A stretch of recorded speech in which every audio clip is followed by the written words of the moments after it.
So hello everyone, आज हम लोग पढ़ने वाले हैं ईयर के बारे में। और ये कंप्लीट 10 मिनट का शो रहेगा जिसमें कि कंप्लीट वीडियो मैं पूरा कंप्लीट कर दूँगी।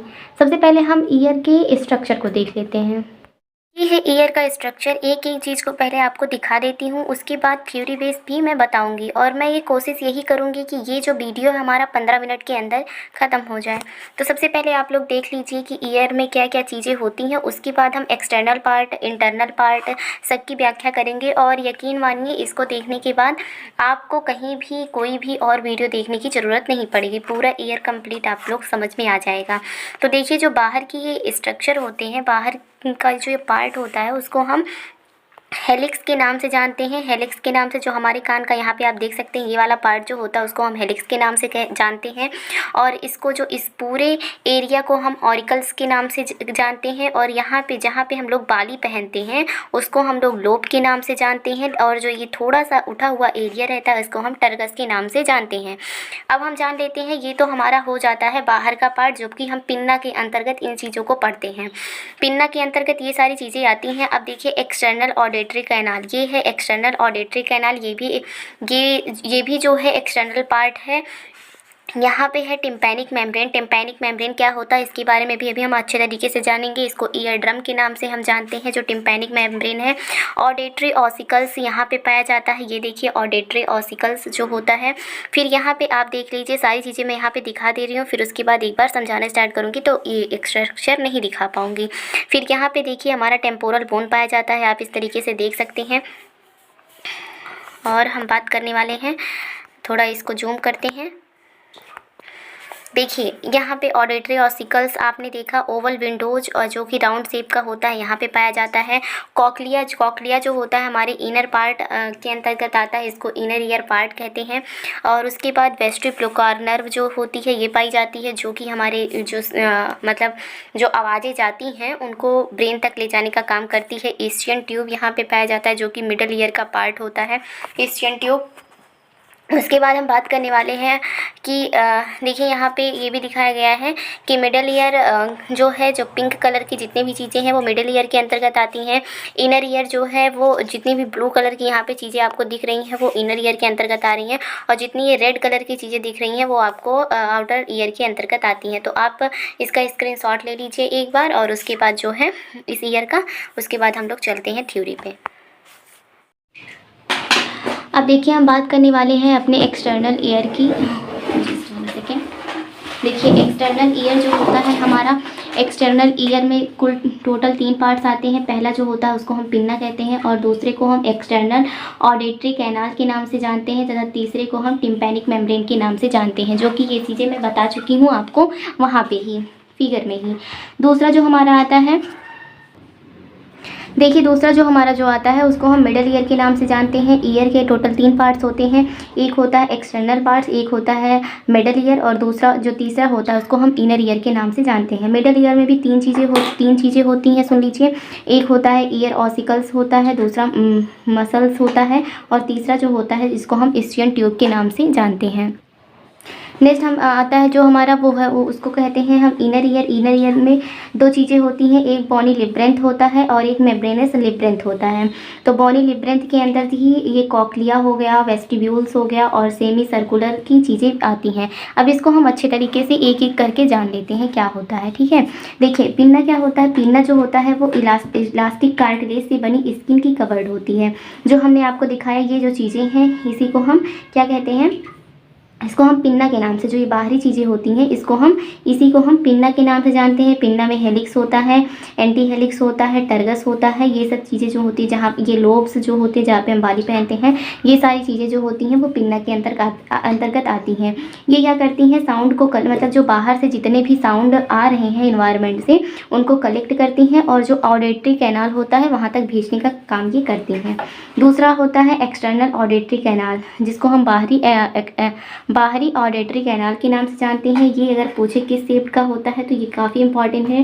ये एस शेप्ड का होता है, और इसमें सर्क्यूमिनस ग्लैंड पाई जाती है। सर्क्यूमिनस जो ग्लैंड होती है वो क्या करती है, वो जो हम देखते हैं ईयर वैक्स, जिसको हम हमारे बोन जो हम कान से निकालते हैं, कभी कभी हम कहते हैं कि ये गर्दा है, मिट्टी है, तो वही जो सर्कुमिनस ग्लैंड होती है वो ईयर वैक्स सीक्रेट करती है, जो कि क्या करता है कि ये कहीं बाहर से नहीं रहता है, बल्कि हमारी जो कान होती है उसी में सर्कुमिनस ग्लैंड से ये वैक्स निकलती है। और हम लोग सोचते हैं कि बाहरी पार्ट से डस्ट है, तो ये क्या काम करती है, ईयर वैक्स का क्या काम करना होता है कि ये डस्ट जो होता है उसको हमारी कान के अंदर नहीं जाने देती है, इसी वजह से वो सिक्रेशन उसका कान में होता है। और हमारे कान में आप लोग देखते होंगे कि छोटे छोटे हेयर्स भी पाए जाते हैं, तो जो छोटे छोटे हेयर्स होते हैं उनका क्या रोल होता है, उनका ये रोल होता है कि जिससे कि कोई भी एक्सटर्नल पार्ट्स बॉडी के अंदर ना जा सके। नेक्स्ट आता है कि टिम्पैनिक मेम्ब्रेन। टिम्पैनिक मेम्ब्रेन क्या होता है, इसको आल्सो कॉल्ड ईयर ड्रम भी कहते हैं, इसको ईयर ड्रम के नाम से जानते हैं। और ये सेमी ट्रांसपेट ओवल शेप्ड का होता है और 1 सेंटीमीटर इसका डायमीटर होता है। एक्सटर्नल ईयर को मिडल ईयर से अलग करता है। ये जो अगर पूछे कि कौन सा ऐसा पार्ट है जो कि एक्सटर्नल ईयर को मिडल ईयर से अलग करता है, तो वो टिम्पैनिक मेम्ब्रेन होता है। जब साउंड वेव आएगी तो क्या होता है, जब साउंड वेव बाहर से आती है तो जो वो टिम्पैनिक मेम्ब्रेन होता है वो वाइब्रेट, मतलब थोड़ा सा हिलता है। ये चीज़ें इंपॉर्टेंट है, इसको याद रखिएगा। और बाकी चाहे भले ही भूल जाए, लेकिन ये वाइब्रेट करती है, इसको मत भूलना। नेक्स्ट है कि main work of external part. तो हम जान लेते हैं कि मेन वर्क क्या होता है एक्सटर्नल पार्ट का। देखो, जितने भी बाहर से जितने भी आते हैं साउंड, उनको क्या करती है, उनको कलेक्ट करती है। ठीक है, उनको कलेक्ट करने का इनका काम होता है। दूसरा क्या होता है कि टिम्पैनिक मेम्ब्रेन, इनको कलेक्ट करके टिम्पैनिक मेम्ब्रेन तक भेजना, बाहर से और अंदर कुछ भी ना आने देना, एक प्रोटेक्शन के रूप में कार्य करना इसका काम होता है। देखिए, मिडल ईयर क्या होती है, मिडल ईयर को अगर हम दूसरा नाम पूछे तो दूसरे नाम हम टिम्पैनिक कैविटी के नाम से भी इसको जानते हैं। किस नाम से जानते हैं, टिम्पैनिक कैविटी के नाम से जानते हैं। अब टेम्पोरल बोन के अंदर ये जो है प्रेजेंट होता है, नेजोफेरिंक्स से भी कलेक्ट करता है। मतलब जो ईयर होता है, जैसे ईयर में कोई भी दवा डालते हैं तो क्या होता है कि हमारे नाक तक, जैसे लगता है कि नाक तक आ रहा है, या फिर सबका जो कैनाल होता है वो एक ही होता है। तो ये क्या करती है कि नेजोफेरिंक्स जो होता है, नेजोफेरिंक्स का मतलब होता है कि नाक से जोड़ने का कार्य जो होता है ये मिडल ईयर ही करता है। अच्छा, आप लोग बिल्कुल भी मत परेशान होइएगा। अभी इसके लिए हम 10 क्वेश्चन, टोटल 20 क्वेश्चन भी देखेंगे किस तरीके से एमसीक्यू आते हैं। तो सबसे पहले आपको थ्योरी पढ़ना है, उसके बाद आपको जब आप एमसीक्यू में करवाऊंगी तो आपका सॉल्व हो जाएगा। तो टॉप 20 क्वेश्चन हम एमसीक्यू भी देखेंगे। अब देखिए, ऑसिकल्स क्या होते हैं। ऑसिकल्स जो होते हैं ये भी मिडल ईयर का ही पार्ट है। आपने जाना कि मिडल ईयर का ही पार्ट होता है। इसको ईयर बोन भी कहते हैं। ईयर बोन कहते हैं क्योंकि इसके अंदर मैलियस, इंकस, स्टेपीज जो कि सबसे छोटी हड्डी होती है, आप लोगों को पता है। और इसमें बोन्स में सिर्फ 3 ही हड्डियां प्रेजेंट होती हैं, जो कि मैलियस, इंकस, स्टेपीज होता है। और इनका शेप काफ़ी बार पूछ लेता है। तो मैलियस जो होता है वो हथौड़े के शेप का होता है, जिसको हम हैमर शेप के नाम से जानते हैं।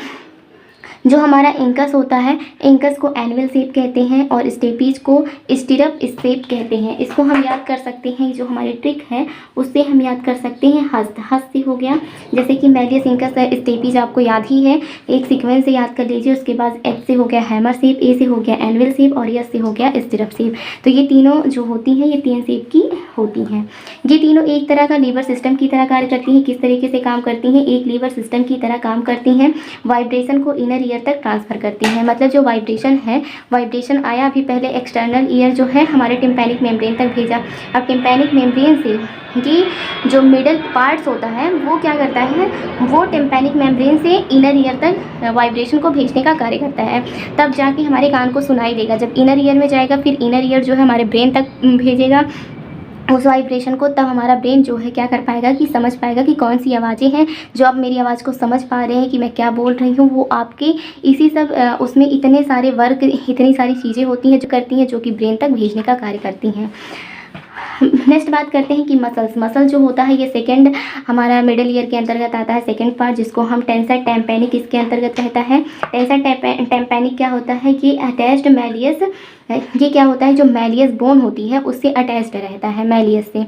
और ये ज़्यादा साउंड को, जैसे कि अगर बहुत ज़्यादा साउंड आ रहा है, कहीं से बहुत ज़्यादा डीजे बज रहा है, तो ये तो है नहीं कि इंसान तुरंत ही क्या होता है कि तुरंत ही बहरा हो जाता है, वो काफ़ी टाइम तक कोई अगर बहुत ज़्यादा साउंड के करीब रहता है तब वो बहरा होता है, तो उसके लिए सालों लग जाते हैं। तो अगर आप कभी भी देखें कि अचानक कहीं पे जाते हैं जहाँ पे बहुत सारा साउंड बजता रहता है, तो उस टाइम पे क्या होता है कि जो हमारा ये मसल्स के अंदर जो टेंसर टेम्पैनी आता है, ये क्या करता है कि साउंड को बैलेंस करने का काम करता है, हमारे कान को थोड़ा कम हाँ मतलब जिससे कि बहुत ज़्यादा हानि ना पहुँचे हमारे कान को, वो करने का ये काम करता है, मतलब बैलेंस करता है। नेक्स्ट है कि स्टेपिडस। स्टेपिडस क्या होता है, ये अटैच रहता है स्टेपिड जो बोन होती है हमारी, मतलब ये मसल्स होती हैं। स्टेपिडियस जो होता है वो स्टेपिज बोन से कनेक्ट रहता है, और ये भी सेम वर्क करता है, मतलब अगर कहीं बहुत ज़्यादा तेज साउंड है तो उसको बैलेंस करने का काम करेगा। ईस्टियन ट्यूब क्या होता है, हमारी प्रकृति की जो रचना है ना काफ़ी सुंदर है, तो मतलब जल्दी कुछ भी नुकसान नहीं पहुंच सकता। ईस्टियन ट्यूब क्या करती है, eustachian tube connect to middle ear to nasopharynx, तो ये क्या काम करती है कि मिडल ईयर से नेजोफेरिंग्स तक हमारे नाक तक जुड़ी रहती है ईस्टियन ट्यूब। दूसरा, फिर उसके बाद हम जानते हैं कि ये क्या होता है कि दोनों साइड के ईयर प्रेशर को इक्वलाइज करके रखती है और म्यूकस को मिडल ईयर तक लेके जाती है। देखिए जो म्यूकस होता है, जो सीक्रेट होता है म्यूकस, उसको मिडल ईयर तक लेकर जाती है। सबसे पहला काम इसका ये होता है ईस्टियन ट्यूब का। दूसरा ये काम होता है कि दोनों कान के, मतलब दोनों कान जो होता है उसको इक्वल तरीके से जो साउंड होता है उसको भेजने का कार्य करती है। ये नहीं करती कि एक कान को ज़्यादा साउंड दे, दूसरे कान को कम साउंड दे। ये इसके कार्य हो गए। नेक्स्ट है कि इनर ईयर जो होता है उसमें दो चीज़ें होती हैं, एक बॉनी लिबरेंथ होता है और एक मेम्ब्रेनस लिबरेंथ होता है। तो पहले हम जान लेते हैं कि बॉनी लिबरेंथ क्या होता है। बॉनी लिबरेंथ जो होता है ये पर्पल कलर का होता है। किस कलर का होता है, पर्पल कलर का होता है। आपने देखा भी, मैं वहाँ पे दिखाई थी आपको, पहले ही फिगर दिखा चुकी हूँ।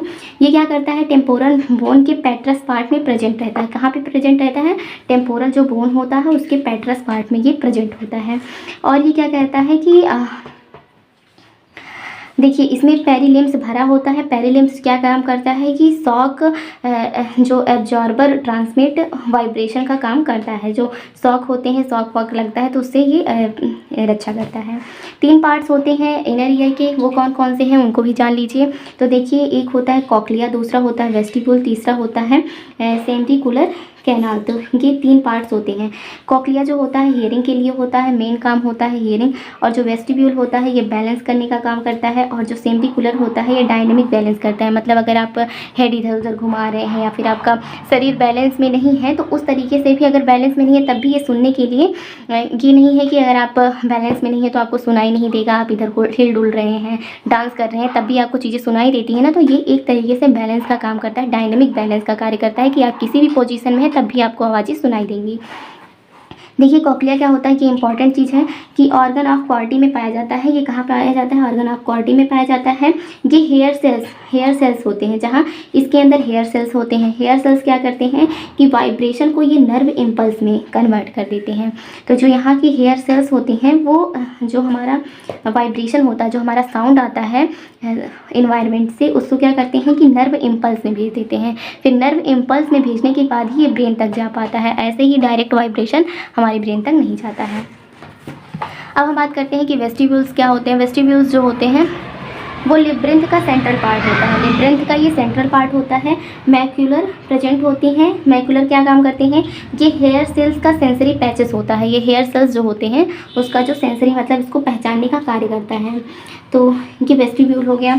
मेम्ब्रेनस लिब्रेंथ का काम क्या होता है, मेम्ब्रेनस लिब्रेंथ जो होता है वो बॉनी लिब्रेंथ के अंदर, मतलब जो मेम्ब्रेनस लिब्रेंथ होता है ये कहीं इधर उधर नहीं रहता, ये भी बॉनी लिब्रेंथ के अंदर ही पाया जाता है।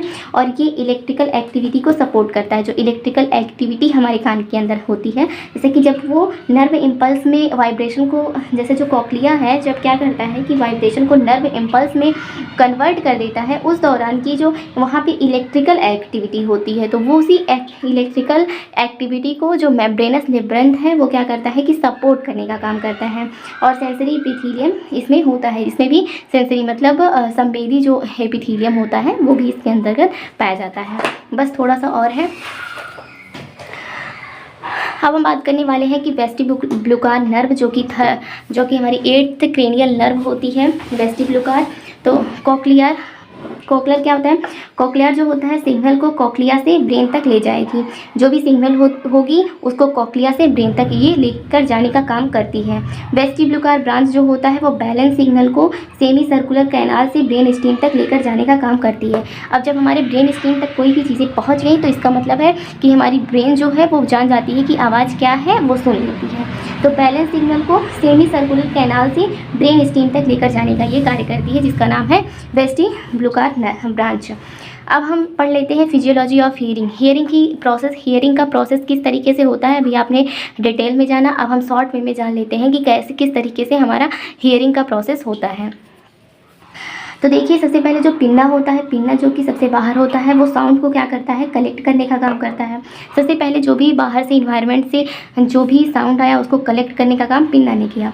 उसके बाद वेव ट्रेवल्स, वेव्स जो होती हैं वो ट्रेवल करती हैं। किस तरीके से ट्रेवल करती हैं, तो external auditory canal to tympanic membrane. तो वो क्या करती हैं कि एक्सटर्नल ऑडिटरी कैनाल से पहले टेम्पैनिक मेम्ब्रेन तक जाती हैं। उसके बाद क्या होता है कि टेम्पैनिक मेम्ब्रेन वाइब्रेट होगा। इसको हम जान लेते हैं फिगर के थ्रू। समझाने की कोशिश करती हूँ किस तरीके से फिजिकल इसके कार्य होते हैं, तो शायद आपको ज़्यादा चीज़ें समझ में आए। तो देखिए क्या होता है कि सबसे पहले पिन्ना जो होता है ये साउंड को कलेक्ट किया, ठीक है। हम पहुंच गए थे तीसरे पॉइंट तक।